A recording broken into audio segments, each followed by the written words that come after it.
농사 중에 제일 어려운 게 자식 농사라는 말 들어보셨죠, 다들? 정말 딱 그 말이 맞는 말이라는 걸 이제 와서 실감하게 되었습니다. 저는 아들 둘에 딸 하나 있는 60대 후반의 할머니입니다.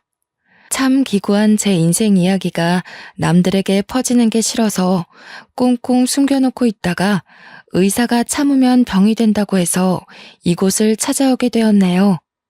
다른 분들에 비하면 별일 아닌 이야기일지 몰라도 더 이상 마음의 병을 쌓아두기 싫어서 제 손으로 한자 한자 키보드를 두드리게 되었습니다. 모쪼록 재미없는 이야기가 될지라도 끝까지 들어주시면 고맙겠습니다. 저는 3남매를 키우며 아주 열심히 살았습니다. 남편은 막내딸 낳고 초등학생도 되기 전에 하늘나라에 가버렸고 저는 죽을 힘을 다해서 아이들을 키워내야 했습니다. 하루 종일 나가서 이런 일 저런 일 안 해본 일 없었고 일을 하느라 정작 아이들에게 신경을 쓰지 못했다는 걸 시간이 흐르고 나서야 알게 되었습니다. 저는 3남매가 누구보다 돈독하고 서로를 아끼며 살고 있다고 착각을 했습니다. 아니, 어쩌면 제 바람이 저를 스스로 그렇게 가두면서 살았을지도 모르겠습니다. 엄마의 빈자리는 큰아들이, 아빠의 빈자리는 작은아들이 채워서 아이들끼리 서로를 의지하며 살기를 바랬던 걸지도 모르겠네요. 하지만 바람은 정말 저의 한날 흩어지는 소원이었을 뿐이라는 걸 나중에야 알게 됐습니다. 우리 첫째 아들이 완벽한 폭군이었다는 걸 알게 된 날, 저는 정말 기절하는 줄 알았습니다. 9살 먹은 막내딸에게 라면을 끓여오라 시켜서 딸이 고사리 같은 손으로 뜨거운 라면을 끓이다가 끓는 물을 쏟아 가슴팍에 화상을 입었을 때 그때 알게 되었죠. 울면서 둘째 아들이 저에게 전화가 왔을 때 저는 하던 일도 마무리 짓지 못하고 집으로 달려가야 했습니다. 찬물로 아무리 식혀봐야 우그러드는 살은 돌아올 생각을 하지 못했고 처지가 늦어지는 바람에 우리 딸은 가슴팍에 화상 자국을 평생 달고 살게 되었습니다.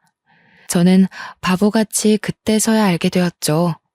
첫째 아들이 동생들의 용돈을 빼앗아 쓰기도 하고 둘째가 공부한다고 하면 하나뿐인 책상을 차지하고 비켜주지 않았다는 사소한 사실까지도요. 둘째 아들이 보는 앞에서 만화책을 읽으며 둘째는 바닥에서 공부를 하게 시켰더라고요. 동생들은 나이가 있는 첫째 아들의 힘이 무서워서 벌벌 떨고만 있었습니다. 제가 이 모든 사실을 둘째와 셋째에게 들은 것은 아닙니다. 그 아이들이 저에게 조금만 일찍 이야기해 주었더라면 그 지경이 가게 냅두지 않았겠죠. 제가 이 사실을 언제 알게 되었냐면 제가 일하던 곳이 정규 휴무가 걸려 다음 청소일을 하기 전까지 잠깐 짬이 나서 집에 들렀을 때 알았습니다. 입구부터 아이들이 자지러지게 우는 소리가 들리고 느낌이 이상해서 조용히 집으로 들어가니 첫째 아이가 회초리를 들고 있더군요. 저도 사놓고 단 한 번도 쓰지 않았던 회초리였습니다. 그저 아이들에게 겁을 주려고 사두고 방 안에 꽁꽁 숨겨두었던 아주 얇고 상처가 나기 쉬운 회초리였습니다. 그런데 그 회초리로 첫째 아이가 둘째와 셋째의 다리를 휘두르고 있었습니다. 고작 둘째는 12살이었고 막내는 9살이었습니다. 우리 첫째는 16살이었고요. 중학생이나 된 큰 형이 초등학생인 동생들을 혼내고 있으니 애들은 겁에 질리고 아파서 울 수밖에 없었죠. 정말 집이 떠나가라 엉엉 울고 있고 종아리는 상처투성이었습니다. 제가 너무 놀라서 뭐 하는 짓이냐고 소리를 지르면서 달려가니 첫째는 놀란 기색도 없이 저에게 이야기를 했습니다. 동생들이 버릇이 없어서 교육하는 중이니까 저보고 구경이나 하라고요. 저는 정말 아무 말도 할 수가 없었죠. 뭐 때문에 그러냐고 첫째 아들을 붙잡고 이야기를 해보라고 닥달을 할 수밖에 없었습니다. 첫째는 입을 꾹 다물고 두 동생들은 엉엉 울기만 했습니다. 제가 소리를 치자 그제서야 둘째가 이야기를 하기 시작하더군요. 종아리가 눈으로 보기 힘들 정도로 아파 보이는데 둘째는 다 자기 잘못이라고 하더군요. 제가 매달마다 아이들에게 조금씩 용돈을 주고 있었는데 형에게 그 용돈을 주지 않아서 생긴 일이라 했습니다. 저는 정말 어이가 없어서 그게 전부냐고 물었고 두 아이는 맞다고 고개를 끄덕였습니다. 아니, 각자 쓰라고 용돈을 준 것인데 그걸 형에게 다 주고 있었다는 것도 충격적이었고 당연하게 받은 첫째에게도 실망이 컸죠. 두 동생들은 학교 끝나고 군것질이 하고 싶어서 형에게 용돈을 바치지 않았다고 했습니다. 그 말이 끝나기 무섭게 첫째 아이는 아이씨 하면서 방에 들어가더라고요. 저는 화가 나서 당장 나오라고 버릇없이 어딜 들어가냐고 누가 누굴 혼내는 거냐고 소리쳤습니다. 그런데도 불구하고 첫째 아이는 꿈쩍도 안 하더니 슬그머니 방문 열고 나와서 자기 나간다고 휙 집을 나서더군요. 고작 중학교 3학년이 저런 식으로 행동을 하니 제 속이 터져나갈 것 같았습니다. 한 가지 다행인 것은 제가 나선 덕분인지 둘째 아들과 막내딸을 더 이상 괴롭히지 않는 것 같았습니다. 두 아이들에게 간간히 웃음이 걸리는 걸 보고 저는 한시름 놓았죠. 하지만 제 일은 더할 나위 없이 바빴습니다. 아이들의 교육도 그렇고 먹는 것, 입는 것을 생각하다 보니 돈을 바짝 벌어야 했습니다. 점차 집에 대해 또 느슨하게 관심이 갈 때쯤 사건이 터지고 말았습니다. 고등학교에 진학한 아들의 학교 담임 선생님에게서 학교로 와달라는 연락을 받게 된 것이었습니다. 저는 무슨 문제가 있느냐고 물었고 담임 선생님은 아이가 동급생의 물건을 빼앗고 주먹을 휘둘렀다고 하더군요. 저는 놀라서 하루 일을 빼고 학교로 달려갈 수밖에 없었습니다. 학교 교무실에 도착하니 반성도 없이 껄렁하게 앉아있는 아들이 보이더군요. 저는 정말 쥐구멍에 숨고 싶었고 당한 아이들에게 너무나도 미안했습니다. 남편이 살아있었다면 우리 아들이 이렇게 엇나가진 않았을지도 모른다는 생각이 들어 처음으로 먼저 가버린 남편을 원망하기도 했습니다. 정말 번듯하게 잘 키우고 싶었는데 왜 우리 아들은 내 속도 모르고 이다지도 나를 힘들게 할까 하는 원망도 터졌고요. 눈물이 줄줄 흘러나오는데도 불구하고 우리 아들은 저에게 눈길 한번 주지 않고 딴청을 부리더군요. 제 속이 정말 문드러진다는 느낌이 어떤 느낌인지 절실하게 알 수 있었습니다. 도대체 같은 반 아이들의 물건을 빼앗고 괴롭히고 왜 그러는 거야? 응? 나는 사지도 못하잖아 저거. 필요한데 그럼 뭐 어떻게? 필요는 하고 돈은 없고 그럼 내가 저걸 가질 수 있는 방법은 좁해서 뺏는 수밖에 없는데 저는 아들의 말에 정말 기겁을 할 수밖에 없었죠. 생각을 해보셔요. 학교에서 문제를 일으켜 찾아갔더니 반성은커녕 저리 당당한 태도로 나오다뇨. 당연히 물건을 빼앗기고 괴롭힘을 당한 동급생과 그들의 부모는 우리 아들을 용서하지 않았습니다. 저는 정말 학교에서 공부를 좀 하라는 제 바람이 그렇게 큰 것인지 몰랐죠. 결국 학교에서는 근신 처분을 내렸고 어쩔 수 없이 첫째 아들을 데리고 집으로 돌아올 수밖에 없었습니다. 첫째 아들은 저에게 이제 와서 관심 갖는 척 하지 말라고 진즉 이랬으면 자기도 달랐을 거라며 저에게 원망을 뱉었습니다. 다 제가 애들을 먹여 살리겠다고 일을 하는 바람에 이렇게 된 건가 싶었고 저는 망연자실했죠. 하지만 한 가지 다행인 것은 첫째가 엇나가고 집에서 폭군처럼 굴 때마다 아무것도 하지 못하는 동생들이 책을 들여다본 덕분에 공부를 잘했다는 겁니다. 첫째 아이에게 걸었던 기대는 둘째와 셋째에게로 넘어가게 되었습니다. 용돈을 늘 첫째에게 빼앗기고 있는 것을 알게 된 이후로 저는 용돈을 몰래 주었습니다. 같은 날 일괄적으로 용돈을 주면 뒤에서 어떻게든 첫째 아이가 다 빼앗는 걸 똑똑히 알게 되었으니까요. 하지만 꼬리가 길면 밟힌다는 이야기 다들 아시죠? 동생들이 처음 보는 새 문제집을 가지고 있으니 당연히 첫째가 알게 되었습니다. 제가 둘째와 셋째를 위해 용돈도 몰래 주고 문제집도 사준다는 사실을요. 그러더니 어이가 없다는 듯이 왜 자식들끼리 차별을 하냐고 저에게 소리를 지르는 게 아니겠어요? 그래서 문제집 사라고 돈을 준 거라고, 억울하면 너도 공부를 하라고 저도 소리를 쳤습니다. 학생의 본분은 무엇보다 공부 아니겠습니까? 그랬더니 자기도 문제집을 사겠다고 돈을 달라고 하더군요. 저는 속는 셈 치고 아이에게 10,000원을 주었습니다. 그런데 그 돈 타가서 뭘 하고 있었는지 상상이 가시나요? 바로 담배를 사서 담배를 태우고 있었습니다. 아무리 문제하여도 그렇지 고등학생이 떡하니 교복 입고 담배를 태우는 걸 보는데 정말 기가 막히더군요. 제가 등짝을 때리며 미친놈아 등신 같은 놈아 하고 욕을 해도 첫째 아들은 저를 싸늘하게 바라볼 뿐 자기 행동이 잘못됐다는 생각은 하지 않았습니다. 이렇게 문제가 심각한 아들은 날이 갈수록 사고만 치기 시작했습니다. 친구 오토바이를 타고 가다가 사고를 내지 않나, 슈퍼에서 과자를 훔치질 않나, 편의점에서 술이랑 담배를 사다가 경찰에게 잡혀가질 않나. 그러면서 저한테 하는 말이 다 제가 그렇게 만들었다는 겁니다.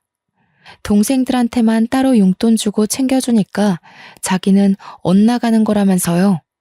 자기한테도 그렇게 관심을 주었으면 이렇게 망가지지 않았을 거라고 제 탓을 하대요. 저는 반성 따위 없는 아들을 포기했습니다. 그러던 도중 수능을 본 첫째 아들은 당연히 대학에 떨어지고 기다렸다는 듯이 1년 동안 탱자탱자 놀기만 하더군요. 1년을 미친놈처럼 술을 처먹는가 싶더니 후련히 군대에 들어가 버렸어요.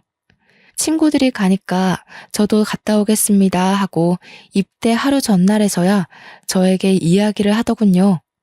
그럴 줄 알았으면 일찍 퇴근해서 돌아와 따끈한 밥이라도 한 끼 먹이고 보냈어야 했는데 우리 첫째 아들은 끝까지 저에게 미련이 없었습니다. 저는 그렇게 아들을 군대에 보내놓고 사람이 되어 돌아오기를 기다렸습니다.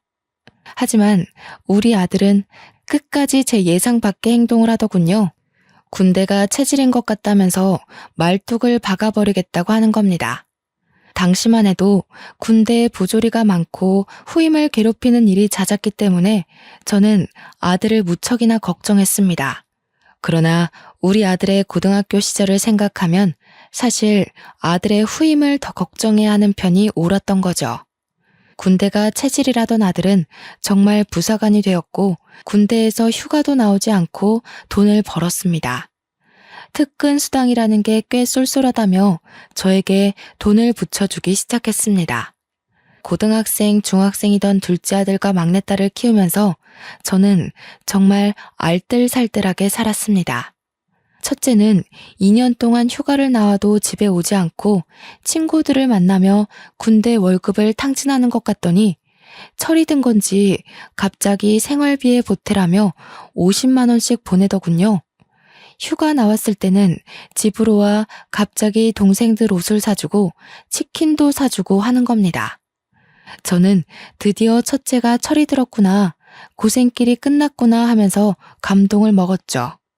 갑자기 태도가 바뀐 첫째 아들의 모습에 둘째와 셋째도 어리둥절했어요.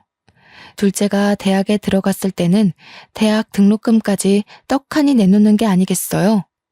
드디어 큰오빠가 정신을 차린 거라며 막내딸은 제 손을 잡고 울기까지 했습니다. 온 가족이 덩실덩실한 것은 덤이고요. 그렇게 평생을 군대에서 보낼 것처럼 굴던 첫째 아들은 30이 가까운 시점에 돌연 전역을 하고 집으로 돌아왔습니다. 전역과 동시에 군대에서 알게 된 사람을 통해 취직까지 하게 되었다고 하더군요. 저는 정말 군대가 사람을 만들어 주었구나 하면서 기뻐했습니다.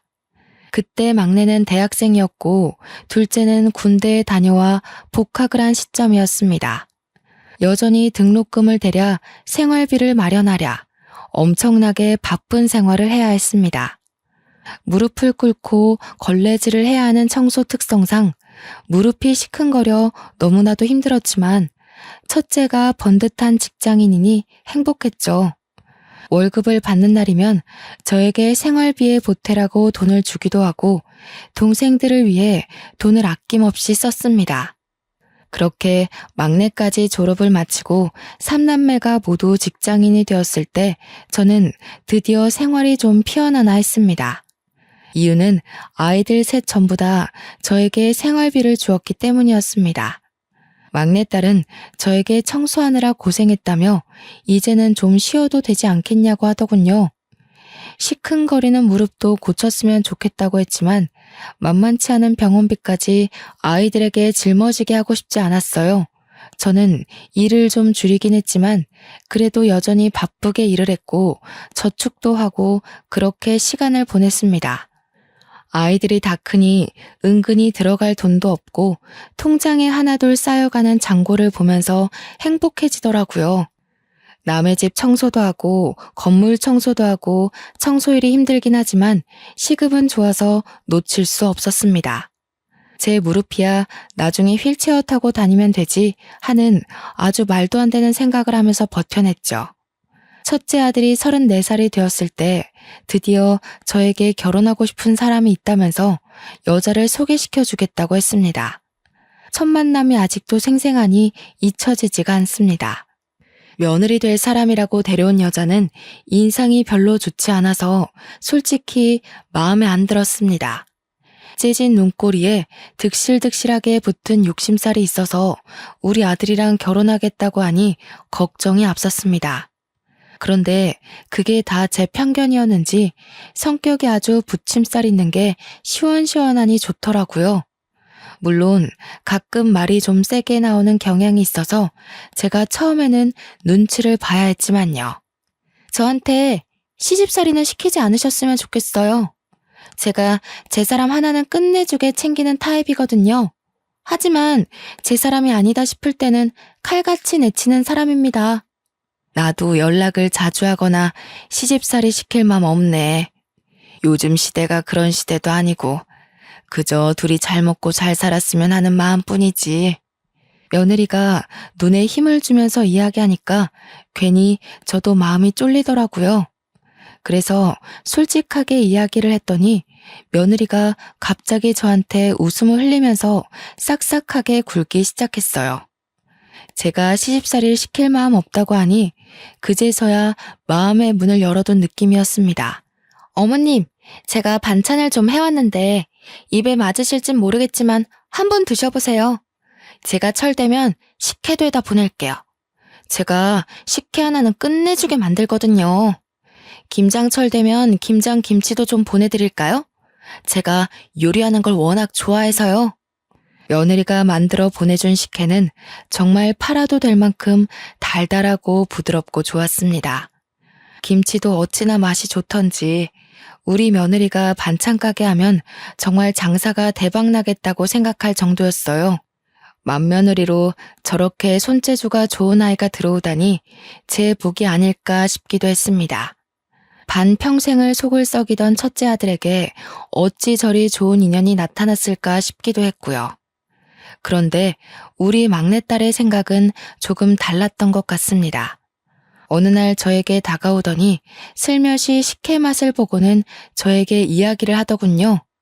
엄마, 내가 CC식품 다니잖아. 그런데 아무리 생각해도 이 식혜가 우리 회사 제품 같아.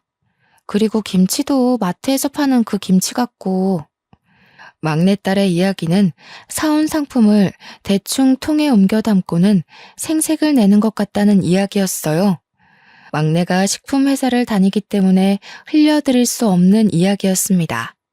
며느리가 항상 자기가 직접 만든 거라고 생색을 내며 저에게 손을 내밀었기 때문에 저는 용돈을 주는 것으로 보답을 했거든요. 그런데 이게 모두 사온 상품이었다고 생각하니 은근히 배신감이 느껴지더라고요. 저는 애써 태어난 척 딸에게 설마 그런 걸로 거짓말을 치겠냐고 너무 새언니를 미워하지 말라고 했습니다.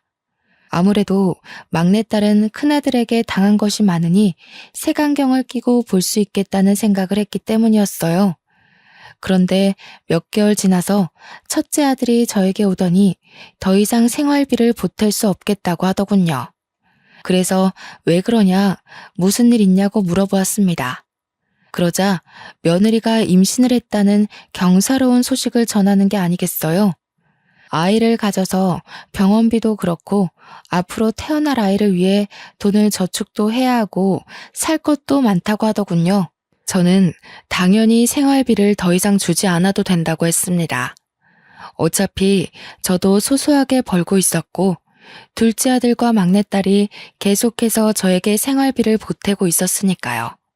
첫째 아들이 저에게 생활비를 주지 않는다고 해서 제가 당장 굶어야 하는 것도 아니었고요. 저는 일을 조금 늘릴까 고민까지 했습니다. 손주가 태어나면 저도 아무것도 해주지 않을 수 없으니까 말이죠. 저는 손주를 볼 생각에 신이 나서 정말 매일 밤 어떤 아이가 태어날까 상상하며 잠들었습니다. 꿈에라도 한번 나타나주면 좋겠다. 우리 남편이 살아있으면 정말 좋겠다. 그런 생각을 하며 단잠을 잤습니다. 그런데 며느리가 임신을 하고 나서부터 오묘하게 태도가 바뀌는 게 아니겠습니까? 처음에는 싹싹하게 굴던 며느리가 시간이 지날수록 점점 저를 냉대하는 게 느껴졌습니다. 당연히 김치고 식혜고 보내는 일이 없어졌지만 저는 뭐 상관없었습니다. 심해서 음식 냄새조차 못 맡는 사람들이 있으니 우리 며느리가 몸이 힘든가 보다 하고 넘어갔죠. 사실 식혜고 김치고 애초부터 보내지 않아도 괜찮았던 것이니 우리 며느리에게 부담을 주고 싶지 않은 마음이 더 컸다고나 할까요? 그래도 몸이 안 좋은 거면 제가 뭐 좀 도와줄 게 없겠나 싶어서 아들에게 연락을 했죠. 아들, 요즘 며느리 몸이 많이 안 좋으니? 입덧이 많이 심한가 보구나. 매번 담던 김치도 식혜도 준비 못할 정도면 밥도 거의 못 먹는 거 아니니? 웬 김치랑 식혜요? 우리도 김치 사 먹고 있는데. 식혜 같은 건 원래 페트병으로 나오잖아요. 그거 사 먹으면 되는 거 아닌가요? 우리 막내딸의 예상대로 전부 대기업의 맛이었던 것이었죠. 솔직히 괘씸하지 않았다면 거짓말이겠지만 임신한 며느리한테 따지고 들 만큼 저도 치졸한 사람은 아니었기에 모른 척 넘어갔습니다. 그저 사왔다고 처음부터 이야기해도 고맙게 받았을 건데 직접 만들었다고 저를 속여가면서 용돈을 받아간 게 괘씸했던 거였죠. 하지만 시어머니에게 예쁨을 받고 싶어서 그런 발칙한 행동을 한 것일 수도 있으니 그냥 넘어갔습니다. 우리 막내딸만 그럴 줄 알았다면서 애초에 인상도 별로였다고 싶더라고요. 임신한 며느리가 혹여라도 눈치챌까 그런 말은 하지도 말라고 했습니다. 그런데 막내딸뿐만 아니라 둘째 아들도 맏며느리가 별로였다고 슬쩍 끼어드는 겁니다.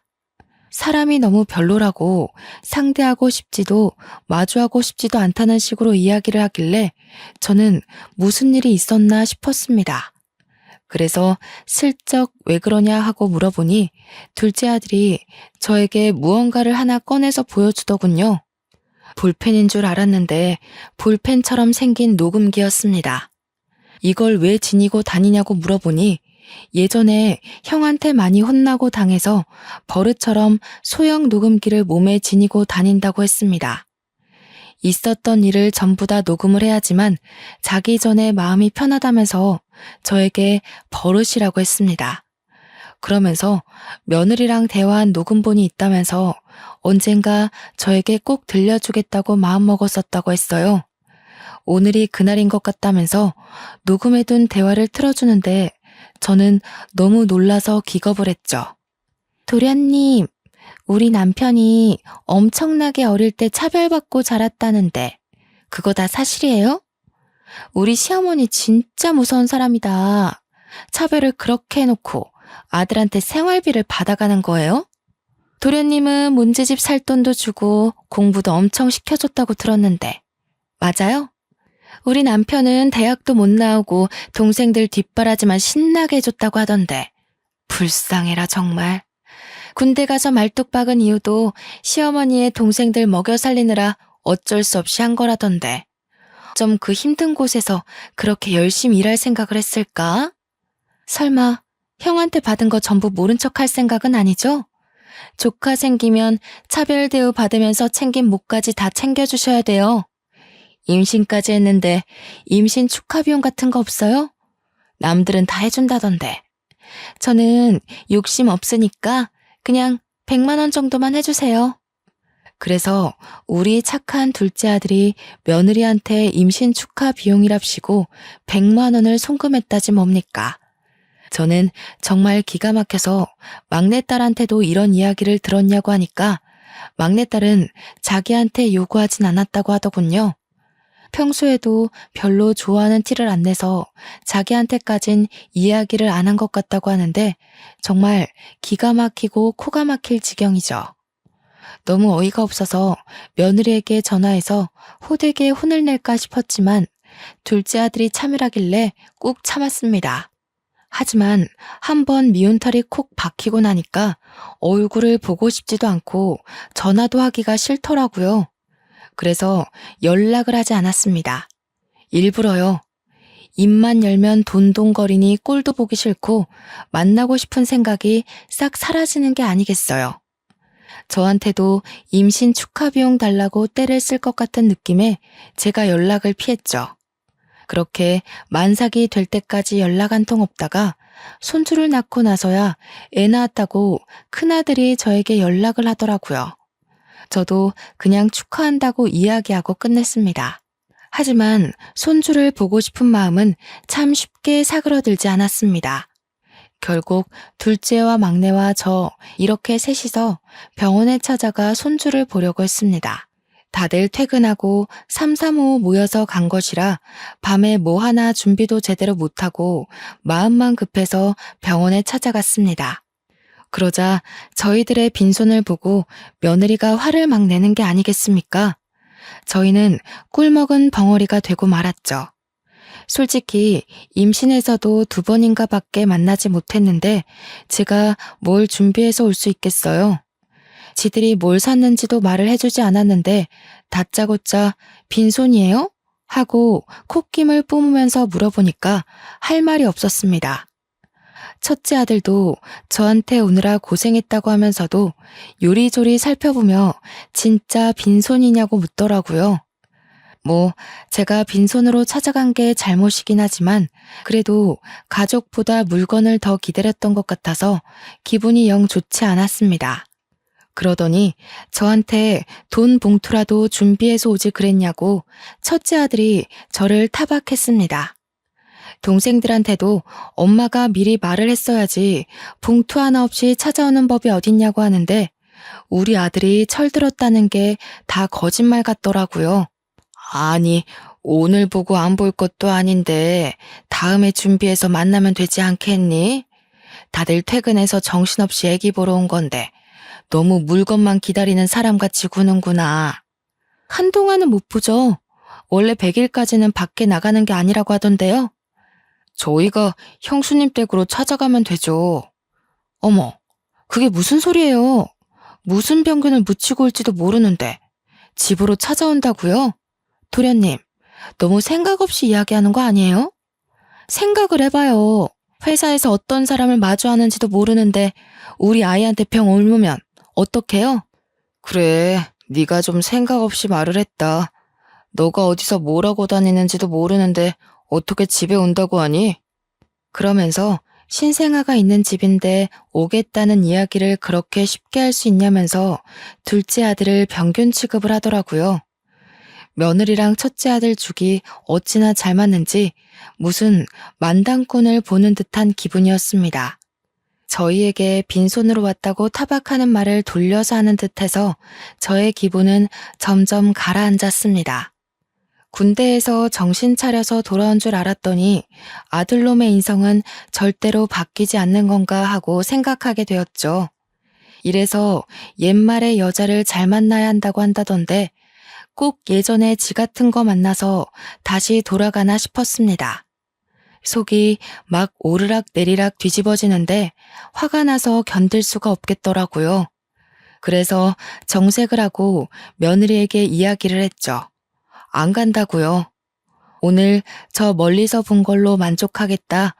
내 손주이긴 해도 며느리도 몇 번 못 보고 맞이해서 그런지 정이 안 간다고 했어요.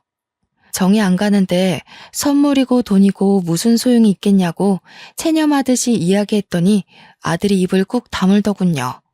저는 거기서 멈추지 않고 하고 싶은 말을 다 해야겠다고 생각했습니다. 그래서 알아서 잘 키우고 나중에 애가 병 안 걸릴 나이 되면 그제서야 만나자고 했습니다. 그러니까 며느리가 저한테 돈이 안 나올 것 같았는지 어머님 하고 부르는 게 아니겠어요? 며느리가 언제 저를 저렇게 불러줘봤나 싶은 생각이 들더라고요. 그러더니 저한테 그냥 가시면 어떻게 하냐고 소리를 치는데 듣기 싫어서 애들 데리고 그냥 병실을 나왔습니다. 그러니까 첫째 아들이 쫓아나와서 저한테 조금 화를 냈습니다. 아니 엄마, 그래도 와이프가 애까지 낳았는데 축하한다고 돈 봉투는 주고 가야지. 얘, 너 나한테 돈 봉투 맡겨놨니? 왜 자꾸 돈돈거리고 그러는 거야? 그동안 생활비까지 드렸는데 1억이에요? 그럼 나도 여태 너 키웠는데 1억이야? 얘, 너도 꼭 너 같은 자식 낳아 키우면서 고생 좀 해봐라. 더도 말고 덜도 말고 딱 너 같은 자식. 제가 씩씩거리면서 이야기하자 아들놈도 입을 꾹 닫았습니다. 그리고 진짜로 첫째 아들네랑은 왕래를 끊고 살았습니다. 얼마나 오래 끊었냐 하면요. 둘째 아들과 막내딸이 결혼을 해서 각자 가정을 꾸릴 때까지도 연락을 하고 지내지 않았습니다. 애들도 줄줄이 손주들 낳고 사는데 그동안 첫째네랑은 특별한 일 없을 때는 만나지도 않았네요. 뭐 동생들 결혼할 때나 손주들 태어났을 때 빼고 명절에도 만나지 않았으니 얼마나 거리감이 느껴지는지 이해가 가시나요? 첫째 아들네는 벌써 애가 셋이지만 저는 그 셋의 얼굴도 구별 못할 만큼 만나지 않았습니다. 슬며시 왕래를 시작한 건 막내까지 애를 낳았을 때였어요. 명절이랍시고 찾아와서는 두런두런 지들 사는 이야기를 하는데 그것조차 곱게 보이질 않더군요. 전부 다 엄마 돈 내놔 하는 말로 들렸기 때문입니다. 그런데 보면 볼수록 첫째 아들네 첫째 손주를 어떻게 키운 건지 애가 너무 오냐오냐 자라서 완전 자기 멋대로 구는 겁니다.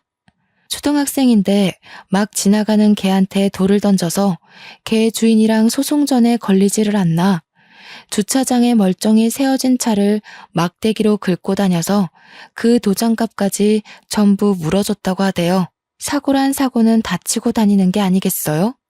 그러더니 동생들을 엄청 괴롭힌다고 미치겠다고 하는 겁니다. 첫째 아들네 둘째 셋째가 아예 기도 못 풀고 다닌다면서 동생들 불쌍해 죽겠다고 이야기를 하더군요. 저는 속으로 좀 꼬숩다고 생각했습니다.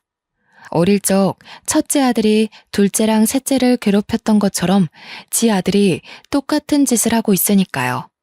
그러더니 며느리가 슬며시 제 눈치를 보면서 첫째 애를 좀 봐달라고 하는 게 아니겠어요? 자식들 다 시집장가 보내고 용돈 받으면서 간간히 시급이 센 청소일만 하고 노후를 즐기려는 마당에 손주를 봐달라고 하다니요. 그리고 첫째 아들네 아이라서 더 정이 안 갔기 때문에 봐주고 싶은 마음이 전혀 없었습니다.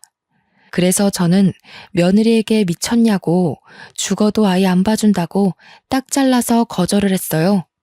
그래도 며느리는 포기하지 않고 저한테 주말에만 데려갈 테니 평일에 아예 저보고 데리고 살아달라고 하는 겁니다. 당당하게 당연하게 이야기를 하는데 제가 어이가 없어서 됐다고 싫다고 했어요. 제가 유난히 더 싫어했던 이유는 막내딸내 아이를 몰래 봐주고 있었기 때문이었습니다. 아직 아기가 2살밖에 안 되었고 어린이집 대기가 밀려 있어서 오갈 데가 없어서 제가 봐주고 있었습니다. 맞벌이 부부들의 숙명이라고 하더라고요. 어쩔 수 없이 제가 봐주고 있던 찰나에 그 이야기를 들은 건지 아니면 정말 다짜고짜 그런 건지 첫째 아들네가 저한테 애를 던지듯 맡기고 도망을 가버렸습니다. 그냥 우리 집 문 앞에 첫째 손주를 두고 사라져버렸어요. 그래도 첫째 손주가 9살이나 먹었으니 2살짜리 아기를 괴롭히겠나 싶어서 어쩔 수 없이 집으로 데리고 들어왔죠. 아무리 그래도 핏줄인데 문 앞에 내리 세워두고 굶길 수도 없는 입장 아니겠습니까? 애가 무슨 죄가 있다고. 그런데 9살이나 먹은 아이가 2살짜리 아기를 괴롭힐 줄 누가 알았겠어요? 없을 거라 생각해서 간식거리를 만들고 있는데 첫째 손주가 막내딸 아이의 머리를 탕 소리가 나게 때리는 거 아니겠어요? 막내딸네 아기는 울고 불고 자세히 살펴보니 이마에 멍까지 들었더군요. 저는 첫째 손주에게 이게 무슨 짓이냐고 소리를 지르니 고작 아기가 자기를 빤히 쳐다보는 게 기분 나빠서 그랬다고 했습니다. 화가 너무 나서 첫째 아들한테 당장 너네 데려가라고 이야기를 하고 막내딸에게도 이 소식을 전했습니다. 그러자 첫째 아들네 부부도 막내딸도 퇴근 후에 집으로 왔더군요. 제가 거기서 화가 나서 첫째 아들네한테 애를 어떻게 키웠길래 이 모양 이 꼴이냐고 이야기를 했습니다. 2살밖에 안 된 사촌 동생의 이마를 때려서 멍들게 한 게 자랑이냐고요. 그러니까 첫째 며느리가 저한테 인상을 팍 쓰면서 이야기를 하는 겁니다. 어머니, 너무 차별하시는 거 아니에요? 우리 애는 안 봐주신다면서 몰래 신혼의 애기만 봐주고 계셨잖아요. 우리 남편도 차별 엄청 당하면서 컸다고 하던데 너무하시네요 정말. 저는 기가 막혀서 누가 누굴 차별했다고 하냐고 며느리에게 톡 쏘아붙였어요. 옆에서 보고 있던 막내딸도 기가 막힌지 팔짱을 끼고 지 오빠를 쳐다보고 있더군요. 첫째 아들은 정말 지가 차별이라도 받고 자란 것처럼 굴고 있었고요. 아니, 그렇잖아요. 우리 애 키울 때는 도움도 안 주셨으면서 신혼에는 왜 다 해주시는데요? 저는 시집 와서 어머니 드실 반찬 해드려, 김치 해드려, 식혜까지 해드려. 한 게 얼마나 많은데 그러세요. 저 그거 왜 안 하는 줄 알아요? 어머니가 하도 차별해서 그런 거 이제 안 하기로 한 거예요. 예, 그게 네가 한 거니? 대기업이 한 거 아니니? 제가 전곡을 찌르자 며느리가 갑자기 입을 합 다물더군요. 누가 누굴 속이려고 그러냐고 됐다고 일 없다고 대꾸했어요. 근데 속이 부글부글 끓어오르는 게 오늘 아니면 안 되겠다 싶기까지 하더라고요. 그래서 빤히 바라보다가 속갯말을 다 털어놓았습니다. 내가 누굴 차별하면서 키웠다는 거야 도대체? 꼭 지 같은 거 낳으랬더니 저 같은 거 낳아서 고생하는 거지. 첫째 놈이 맨날 동생들 괴롭히고 돈 빼앗고 그래서 내가 뺏기지 말라고 뒤에서 용돈 준 게 차별이니? 공부도 안 하는 거 맨날 책상 뺏고 만화책 보고 있길래 동생들 독서실 보낸 게 차별이야? 둘 다 할 말이 없는지 눈알만 굴리고 있길래 첫째 아들에게 울분을 토했습니다. 어쩜 동생들한테 잘못한 건 하나도 기억 못하고 차별당했다고 말할 수 있냐고요. 그러니까 뭐라 하는 줄 아세요? 다시 생각해도 너무 기가 막히네요. 그래서 제가 생활비 드렸잖아요. 너만 줬니? 애들도 다 줬다. 너는 첫째 아이 낳고 뚝 끊었지만 둘째랑 막내는 애들 둘씩이나 낳고도 나한테 준다. 어머님, 아무리 그래도 생활비 운운하시면서 애를 안 봐주시는 건 차별이죠. 제가 힘들어서 못 봐주겠다고 한 거지 안 봐주겠다고 한 건 아니라고 못을 박았습니다. 이 정도로 말했으면 포기하고 집에 갈 법도 한데 며느리도 나를 잡았는지 저한테 박박 우기면서 이야기를 하더군요. 돈 드리면 돼요. 평일 내내 봐주시면 주말에 데려갈게요. 50만 원도 드리고요. 막내딸은 어이가 없는지 허허거리면서 웃고 맏며느리는 뭐가 당당한지 고개를 빳빳하게 들고 있더군요. 그래서 제가 딱 잘라 말했습니다. 그래? 그럼 50만 원에 다른 사람 구해봐라. 구해지나. 그리고는 축객령을 내렸어요. 쫓겨나듯 나간 첫째 아들네는 저한테 너무하다고 막 난리를 치더라고요. 하지만 첫째 아들네도 만만치 않은 놈들이었습니다. 며칠 뒤에 갑자기 또 우리 집에 애를 던져놓고 갔지 뭡니까? 열이 받아서 며느리에게 전화하니 안 받고 제가 다음부터는 절대로 안 받아준다고 이야기를 했는데도 무시하더군요. 매일같이 우리 집 앞에 던져져 있는 첫째 손주를 보고 어쩔 수 없이 집으로 들이기를 반복했습니다. 그러다가 사고가 터지고 말았습니다.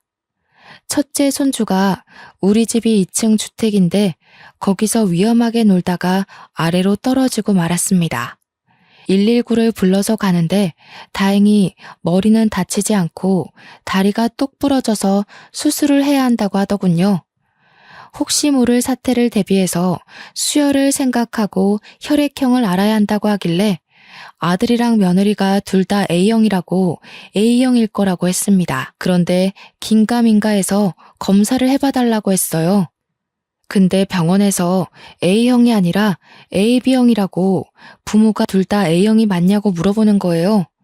절대로 AB형이 나올 수 없다면서 부모가 혈액형을 잘못 알고 있는 것 같다고요. 저는 순간 머리를 망치로 얻어맞은 듯한 기분이 들었습니다. 행동이 첫째 아들이랑 똑같아서 의심을 한 적이 없는데 생긴 게 아무리 봐도 아들을 안 닮은 거죠. 며느리가 성형이라도 한 줄 알고 조용히 모른 척 했는데 우리 아들의 아이가 아닐 수도 있는 거 아니겠습니까? 저는 아들에게 바로 이야기를 했고 제 의심을 지울 수 없어 유전자 검사를 맡겼습니다. 맏며느리가 전업주부임에도 애를 우리 집에 던지고 싸돌아다니는 것도 수상하고 그런데 정말 친자검사 결과에서 아들과 일치하지 않는다고 나온 겁니다. 첫째 아들이 열이 받아서 둘째와 셋째 애기까지 모조리 다 검사를 했는데 친자 불일치가 떴어요. 첫째 손주가 누워있는 병실에서 당연히 난리가 났습니다.